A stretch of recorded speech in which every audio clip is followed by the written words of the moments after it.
Let's talk about the first mistake, which I see, which is your motivation of why you want to buy a franchise. So when I hear people say, "Hey, I want to buy a franchise because I want to make some passive income, and I really want to look at it as an investment," I, I think this is if that's your intention to buy a franchise because you're looking for passive income, then you should not do it.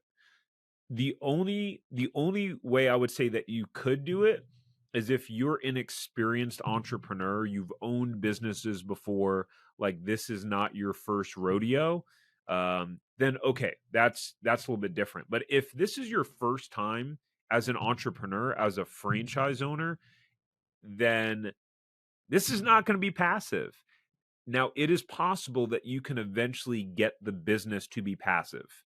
But in the beginning, you are going to work your ass off in this business and you're going to need to. And that's how you're going to put yourself in the best position to succeed as possible. I've done over 50 podcast episodes now between the Zero to Profitable Franchise podcast and now the Franchise Empire show.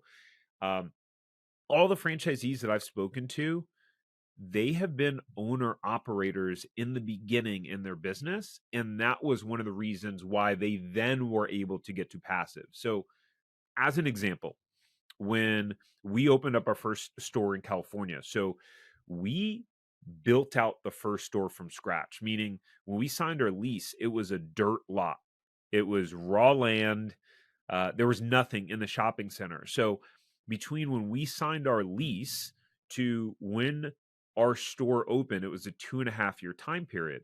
And so we had decided that between that time, we had decided we were going to move across the country. Heck of a time to move across the country, I know. So we decided we were going to move to Florida. So we're about to open up this store that we've got $340,000 invested.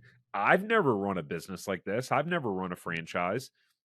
We're about to move across the country. There was no way we were going to be able to sell it for the cost of what it took to build out because we were in the middle of building out. It was a brand new store. People buy businesses for a multiple of profits typically. So it's like, crap, we're going to have to be able to run this store and be 2,500 miles away. And so what happened was that first 7 or 8 months, I pretty much spent almost every day in the store. I mean, the first month I was definitely there every day. First couple of weeks I was there 12, 14 hours a day. But I mean, okay, maybe I'd go golf or something on the weekends, whatever it was, but I was constantly looking after the store, and just learning how to run the business, getting adjusted, and making sure that my team knew my expectations and how to run the business. So, okay, yes, later on, fast forward, we moved away to Florida. So 8 months down the road, I'm in Florida. The store's in California. And eventually it did get to the point where pretty much all I was doing was meeting with my manager like once a week. Like via phone, going over our KPIs and numbers. And overall, it was pretty passive. I was pretty semi-absentee. But if that's your expectation in the beginning, I think you're setting yourself up for failure. If you enjoyed this short clip from the podcast, you can check out another short clip right here.